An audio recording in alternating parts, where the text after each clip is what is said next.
There are inheritances no one talks about, not money, not houses, but expectations, silences, and lives we were told to continue. This journey explores the invisible legacy we carry, not money or possessions, but beliefs, fears, and ways of being passed down through generations. What if, in the end, you could let go of something that was never truly yours? Let this story slowly separate the inherited from the real as we drift toward a deeper peace. There was a house on the edge of a town where the sea met the land, a grand old Victorian structure that had stood for 6 generations. It was called Whitmore House, and it belonged to the Whitmore family, who had occupied it continuously since it was. Built in 1847, the house was beautiful but oppressive. 3 stories of ornate woodwork and tall, windows that somehow never let in quite enough light, rooms filled with antique furniture that no one was allowed to sit on, walls covered with portraits of ancestors who seemed to watch with judgment and expectation. Living there was like living in a museum, in a monument to the past, and a structure that demanded preservation rather than habitation. And into this house each new Whitmore was born and raised, absorbing its atmosphere like breathing in dust imperceptibly, constantly, until it became part of you. The current resident was a woman named Charlotte Whitmore, 47 years old, the 6th generation to carry the family name and the weight of its expectations. She lived alone in the house now. Her parents had both died within the past 2 years, and she was the last Whitmore, the end of the line. Charlotte had spent her entire life trying to be what a Whitmore should be. Whitmores didn't show emotion. They endured. They maintained dignity. They upheld the family name. They preserved tradition. They carried themselves with a particular bearing, spoke with a particular formality, made decisions based on propriety rather than desire. Her grandmother had taught her, "We are Whitmores. We don't do what we want, we do what's right." Her father had reinforced, "The family reputation is your most important asset. Protect it above all else." Her mother had demonstrated through example, emotions suppressed, needs ignored, duty before everything, appearance before authenticity. And Charlotte had internalized it all, had become the perfect Whitmore, had maintained the house, upheld the standards, lived according to rules she'd never questioned because they seemed as fundamental as gravity. But now, at 47, alone in the vast house with no children to pass it to, no one to carry on the line, Charlotte was beginning to ask a dangerous question. What if I don't want to be a Whitmore anymore? On a gray October morning, Charlotte began an inventory of the house. It needed to be done eventually. She was thinking of selling, though the thought made her feel like a traitor to 6 generations of ancestors. She started in the attic, where family documents were stored in cedar chests and filing cabinets, birth certificates, marriage licenses, property deeds, business records going back to the 1840s, and letters, hundreds of letters carefully preserved, documenting the internal lives of her ancestors. Charlotte had never read these before. The past was meant to be honored, not examined. But now, alone with no one to judge her, she opened the first letter. It was from her great-great-grandmother Margaret to her sister, dated 1889. I feel I am suffocating in this house, in this life and this role of Mrs. Whitmore that fits me, like a dress 3 sizes too small.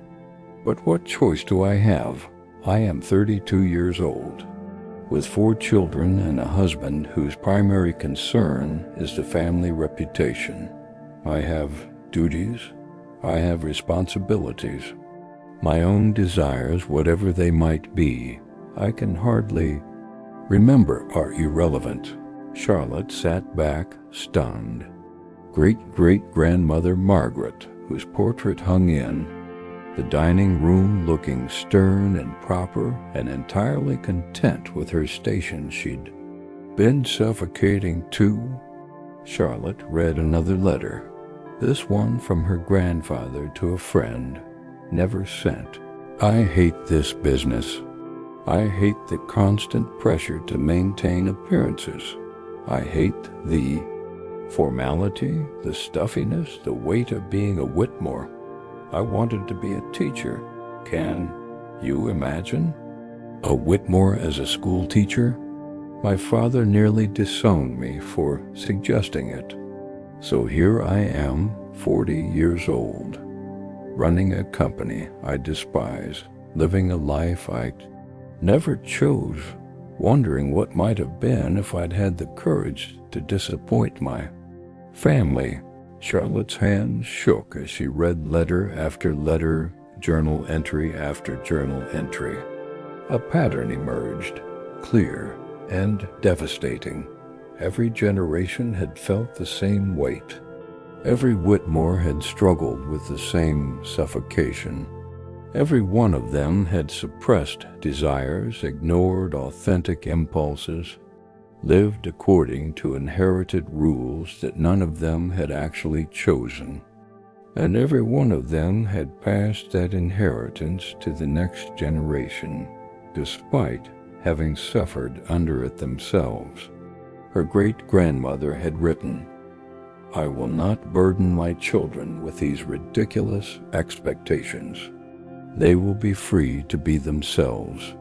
But she had burdened them because she didn't know how not to, because the inheritance operated unconsciously, passed down through example and atmosphere, rather than explicit instruction. Charlotte's father had written in a journal she'd never known he kept, "I swore I would be different from my father. I would let my children choose their own paths, and yet I find myself saying the same things he said, enforcing the same rules, passing down the same weight. It's as if the house itself imposes these things, and I'm merely its instrument." Charlotte spent 3 days reading through the family archives, and by the end she understood. She'd been carrying not just her own life, but the unlived lives of 6 generations. Every suppressed desire, every abandoned dream, every authentic impulse denied, it had accumulated, passed down, compounded like interest on a debt she'd never agreed to pay. Charlotte began sorting the house into categories, what's mine and what's inherited. The task was harder than it seemed. After 47 years of being a Whitmore, she barely knew where the inheritance ended and she began. She started with simple things, the formal dining table that no one was allowed to eat. And that was definitely inherited.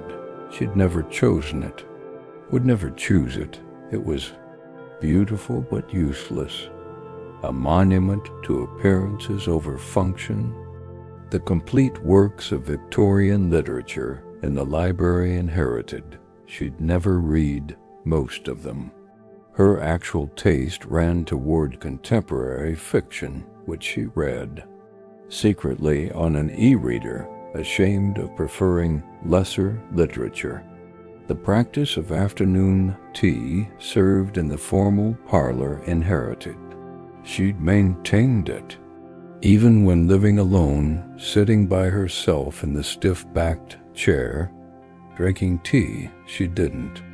Particularly like from China, so delicate, she was afraid to use it. But deeper things were harder to sort.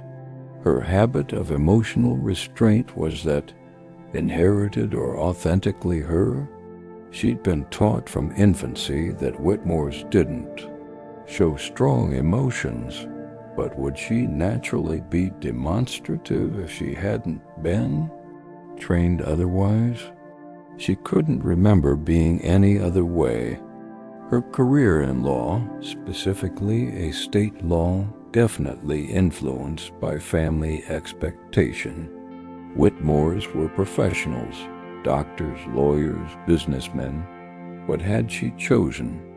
Law because she wanted to, or because it was an acceptable option? She honestly didn't know. Her isolation, her lack of close relationships, was that inherent introversion or learned Whitmore aloofness? We maintain friendly relations with many, but intimacy with none, her mother had taught. But was that Charlotte's natural temperament or inherited behavior? The more she examined, the more she realized how little of her life had been actively chosen.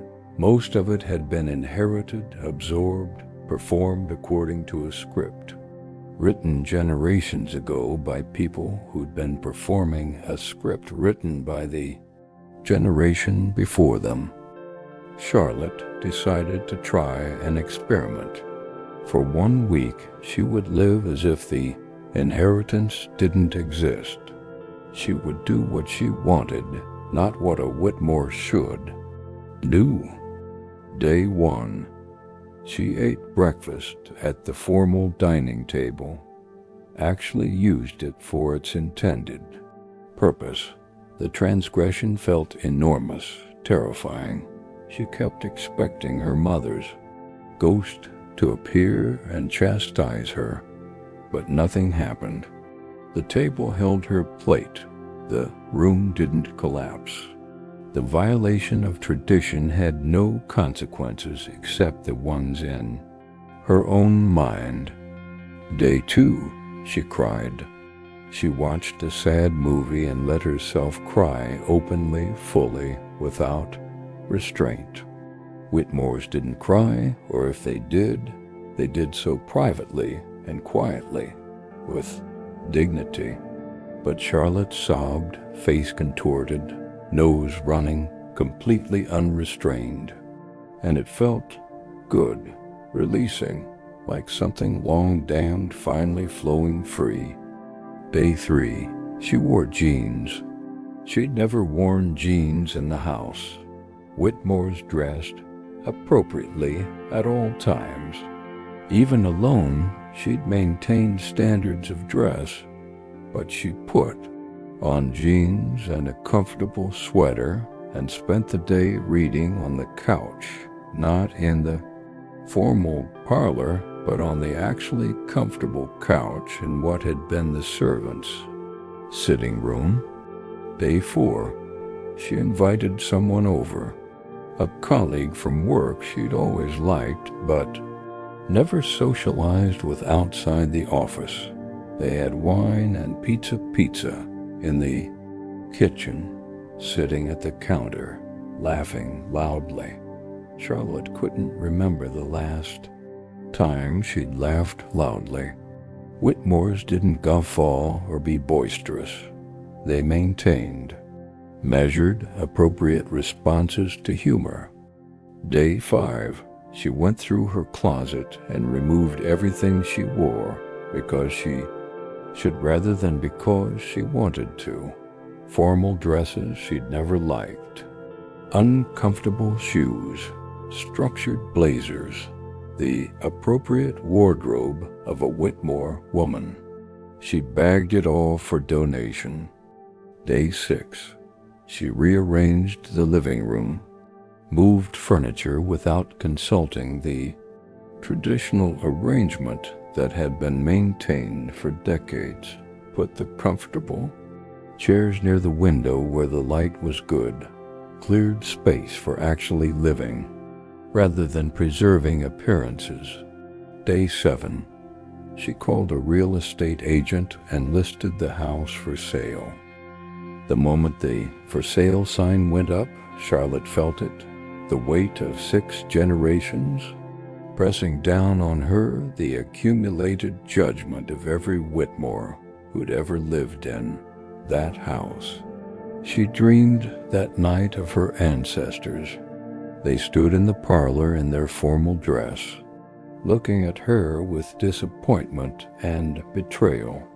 Her great-great-grandmother, Margaret, said, "We preserved this house for you. We sacrificed for this legacy." Her grandfather said, "The Whitmore name means something. You're throwing it away." Her mother said, "After everything we taught you, this is how you repay us?" Charlotte woke in a panic, sweat-soaked and guilty. What was she doing? Betraying her family, abandoning her heritage, rejecting everything that made her who she was. She almost called the real estate agent to cancel the listing, almost.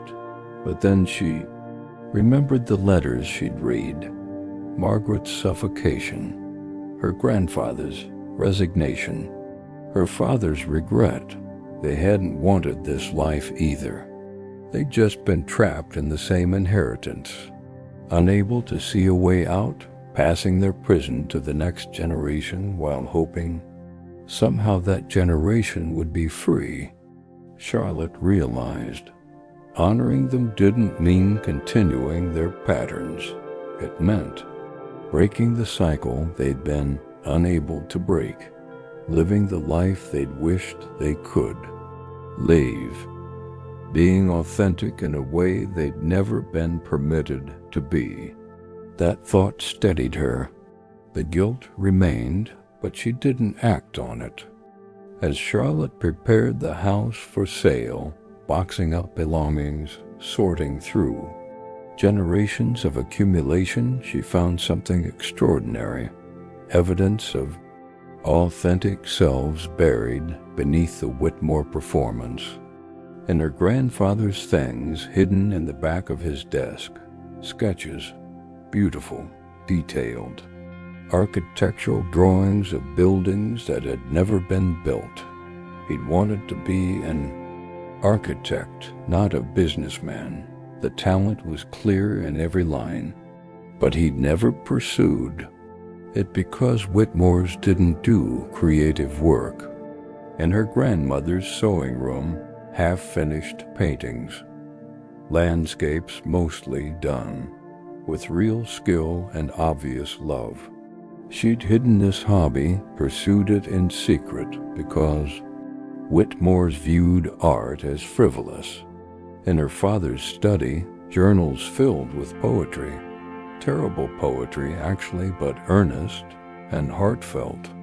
He'd been trying to express feelings he couldn't express any other way, creating in secret what he couldn't create openly.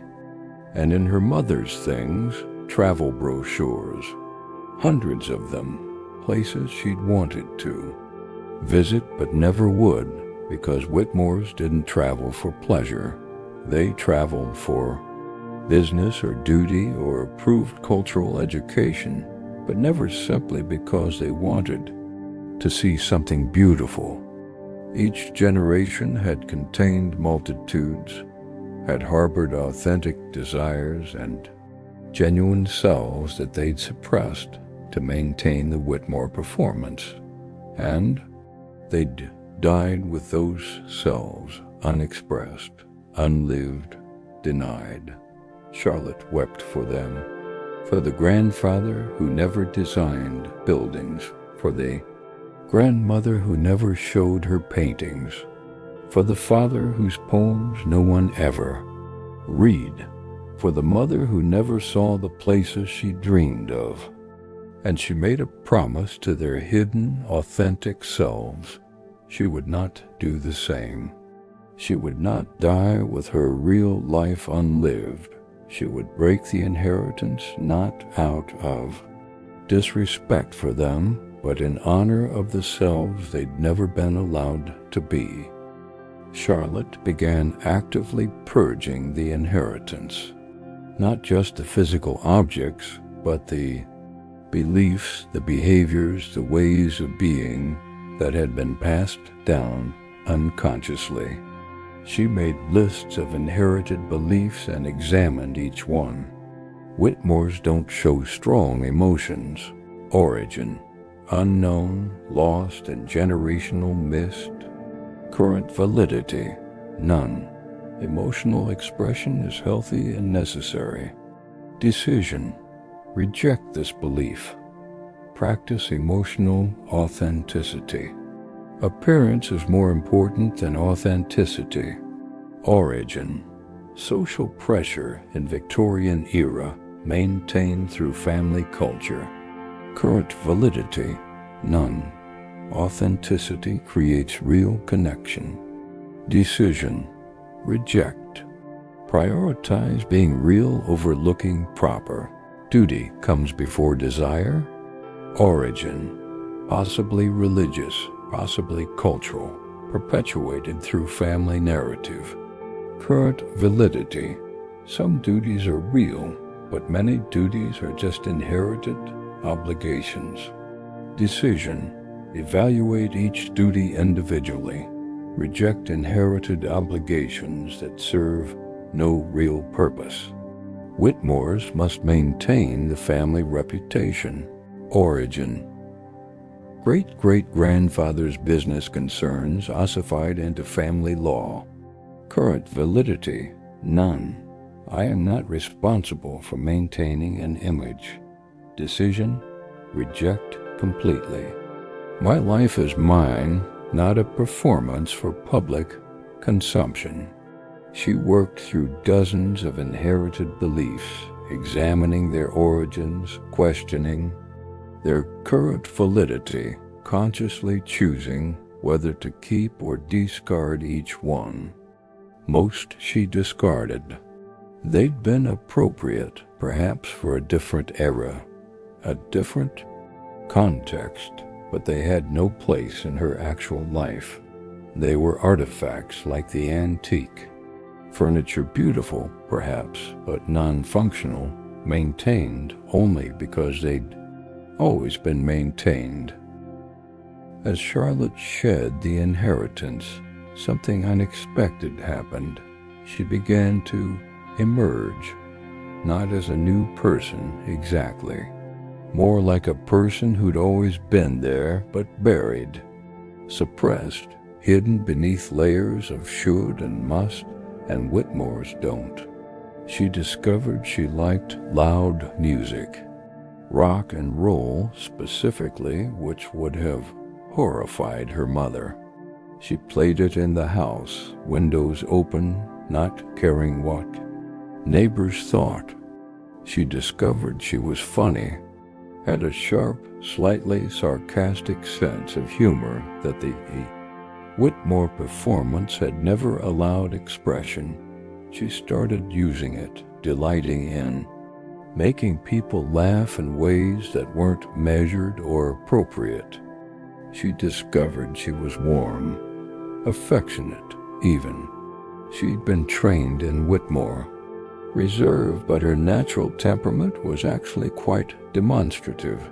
She started hugging people, touching arms in conversation, expressing warmth physically in ways she'd been taught were inappropriate.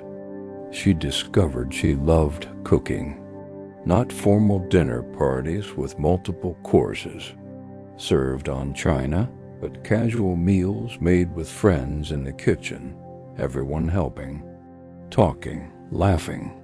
The Whitmores had hired cooks and dined formally, but Charlotte found deep pleasure in the sensory creative, communal act of preparing food with people she cared about. Each discovery felt like excavation, uncovering something that had been buried but not destroyed, waiting patiently to be found again. 6 months after beginning her purge, Charlotte created a new inventory, not of the house this time, but of herself. A catalog of what was actually hers versus what had been inherited. Mine. Love of reading, though my taste in literature was suppressed. Capacity for deep feeling, though expression of it was forbidden. Intellectual curiosity, though directed into acceptable channels. Desire for meaningful work, though definition of meaningful was inherited. Need for authentic connection, though trained to maintain appropriate distance. Inherited. Emotional restraint, formal manners. Professional ambitions that weren't mine. Preference for isolation, actually fear of intimacy. Perfectionism. Need to maintain appearances. Guilt about pleasure. Belief that I must earn the right to exist through achievement. Sense that my worth is tied to the family name. Looking at the lists, Charlotte was struck by a realization. The inherited traits were all restrictive. They were all about suppression, denial, containment. They all made her smaller, more controlled, less alive. The authentic traits were expansive. They wanted expression, connection, growth. They made her more human, more present, more real. The inheritance had been a cage. Beautiful, perhaps, gilded certainly, but a cage nonetheless. And she'd been so thoroughly trained to live in it that she'd forgotten. Cages weren't natural, weren't necessary, could be opened and walked away from. The day before the house sale closed, Charlotte walked through Whitmore House one final time. She visited each room, acknowledging its history, the lives lived there, the generations who'd walked these same floors. But she no longer felt owned by that history. She felt separate from it, connected but not bound, respectful but not subservient. In the formal parlor, she sat in her great-grandmother's chair and spoke aloud to the woman whose letters she'd read. I know you felt trapped here. I know you wanted to live differently. I'm sorry you couldn't, but I can, and I'm going to. Not as a rejection of you, but as a completion of what you started. You planted the seeds of longing for authenticity. I'm just harvesting them a few generations late. In her grandfather's study, she touched the desk where he'd hidden his architectural drawings. You had a gift. You never got to use it. I'm sorry, but I'm using mine, whatever mine is. I'm still discovering it, but I'm using it for both of us. In her mother's bedroom, she held one of the travel brochures. You wanted to see the world. I'm going to. I'm going to all the places you circled, plus 1,000 you never even imagined. Every place I visit, I'll think of you and wish you could have gone. She wasn't angry at them anymore, wasn't blaming them for the inheritance they'd passed down. They'd been doing the best they could with the understanding they had, trapped in the same cycle, unable to see a way out, but she'd found a way out, and she was taking it. For herself, yes, but also for all of them. For every Whitmore who'd wanted to live authentically, but hadn't known how. Charlotte bought a small cottage by the sea. One story, modest, nothing grand, the opposite of Whitmore House in every way. She furnished it with things she actually liked. Comfortable furniture meant for sitting. Books she actually wanted to read. Art that spoke to her rather than art that was appropriate. Her own paintings started tentatively, getting better as she practiced. She changed her name legally, dropping Whitmore, taking her mother's maiden name, Charlotte Chun. It felt like shedding skin, like being reborn. She left estate law and took a job at a nonprofit, working with families trying to break. Cycles of poverty and trauma. The pay was half what she'd made before. The work was messier, harder, more human. She loved it. She started dating for the first time in a decade. Let herself be vulnerable, emotionally, available, authentic. The first few relationships didn't work out. She was still learning how to be real with another person, but they taught her. And gradually, carefully, she built a life that was actually hers. Not inherited, not performed. Not done because it should be done or because Whitmore's did it this way. Just hers, chosen, authentic, real. It wasn't perfect. She still caught herself falling into inherited patterns, sometimes, still. Heard her mother's voice criticizing her choices. Still felt the pull of the old ways, the familiar cage. But now she could recognize it. Could notice when she was performing an inheritance rather than living her life, and she could choose differently. 3 years after selling Whitmore House, Charlotte met a young woman named Sarah, who reminded her of herself.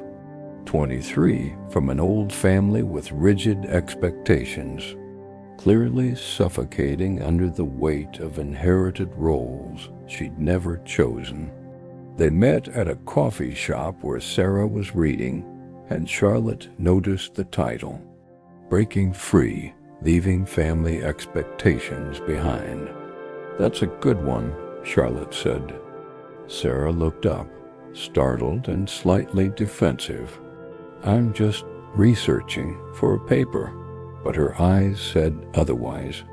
Charlotte sat down, uninvited but welcome. "You don't have to explain. I know what it's like." Over coffee, then over several more meetings, Charlotte told Sarah her story, not as advice she'd learned that didn't work, but as witness, as proof that it was possible to break the inheritance without breaking yourself. Sarah soaked it in like someone dying of thirst. "But how did you do it? How did you know what was actually yours versus what was inherited?" "Experimentation," Charlotte said. "I tried things I'd never been allowed to try. Some felt wrong, and I realized those wrongness feelings were my authentic self rejecting something that didn't fit.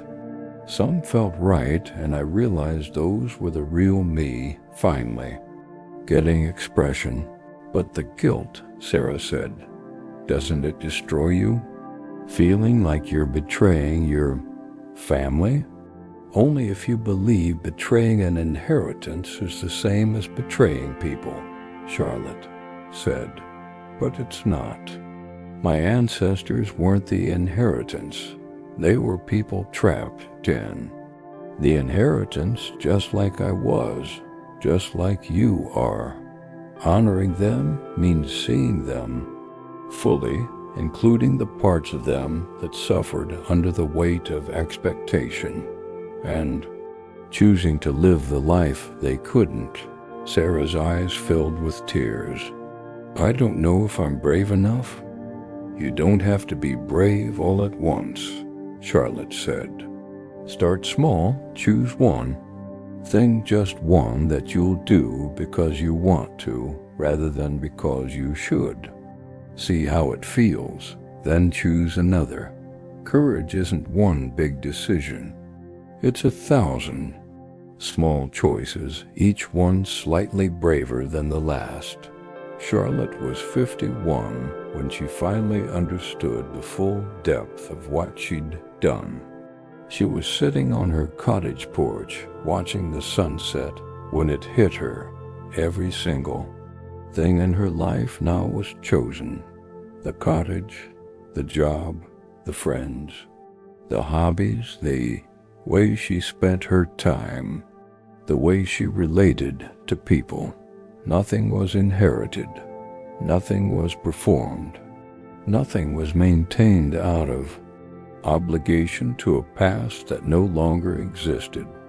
And the relief of that, the sheer, overwhelming relief, brought tears. She'd spent 47 years living a life that wasn't hers, performing a script written by people who'd been performing a script going back generations. She'd been the 6th iteration of the same unexamined life, the same unquestioned assumptions, the same heavy inheritance that no one actually wanted, but everyone kept passing down. And she'd broken it, finally, completely. The inheritance ended with her. She had no children to pass it to, and even if she had, she would have passed something different. Permission to be authentic, permission to examine what you inherit and keep only what serves you, permission to build your own life rather than living someone else's idea of what your life should be. That was a better inheritance, the only one worth passing down. As the sun set over the water, Charlotte thought about all the Whitmores who'd come before her. She felt deep compassion for them, for their trapped lives, their unlived selves, their inherited cages. But she also felt gratitude, because their suffering had taught her. Their trapped lives had shown her what not to do. Their inheritance, heavy as it was, had eventually led her to question it. And in questioning it, she'd found freedom. Not perfect freedom. She still had her conditioning, her trained responses, her inherited patterns that surfaced sometimes, but she could see them now, could recognize when she was falling into old ways, could choose differently. That was enough. That was everything. The sun disappeared below the horizon. Charlotte stayed on the porch, wrapped in a blanket, feeling the evening cool, listening to the waves, being present in her own actual life, chosen, authentic, finally completely hers. And in the gathering darkness, she whispered to all the Whitmores who'd come before, "I'm sorry you couldn't live freely, but I'm doing it for all of us now, for every suppressed desire, every unlived dream, every authentic self that never got expression. I'm living for all of us, and I'm free." The wind carried her words away. The waves continued their eternal rhythm. Charlotte sat in the darkness unburdened, finally home in her own life. You too carry an inheritance, not of money or property, but of beliefs and behaviors, and ways of being passed down from parents who inherited them from their parents, who inherited them from their parents. Some of that inheritance serves you. Some of it fit them but doesn't fit you, and some of it never fit anyone. It's just been passed down so long that no one questions it anymore. When did you last examine what you inherited? When did you sort through the beliefs you're living by and ask, is this actually mine, or is this just what I absorbed without questioning? People like us don't do that. Our family has always believed we've never been the type to. What would people think? These phrases, they're the inheritance speaking. They're the weight of generations pressing down on your actual life, shaping your choices, limiting your expression. Tonight, as you drift towards sleep, consider one inherited belief you've never questioned. Just one. Not to reject it necessarily, but just to examine it, to ask, is this actually true for me? Or is this just what I was taught? You don't have to purge everything tomorrow. You don't have to sell the house or change your name or rebuild your entire life. But you can start noticing, can start distinguishing between what's authentically yours and what's inherited, can start choosing consciously rather than living automatically, according to someone else's script, because your life is yours to live, not your parents', not your culture's, not some tradition that's been passed down so long no one remembers why it started. Yours, and the people who came before you, if they were trapped in the same inheritance you're carrying, they would probably want you to be free, would want you to live the life. They couldn't, would want the inheritance to end rather than continue trapping another generation. Honor them by living authentically, by questioning what they couldn't question, by choosing what they couldn't choose. That's the better inheritance. That's the one worth passing forward. Rest now in the understanding that you can examine what you've inherited without dishonoring those who gave it to you. Let sleep carry away one unnecessary belief. Just one. Make space for something authentic to emerge.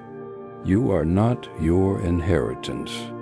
You are not obligated to perform a script you never agreed.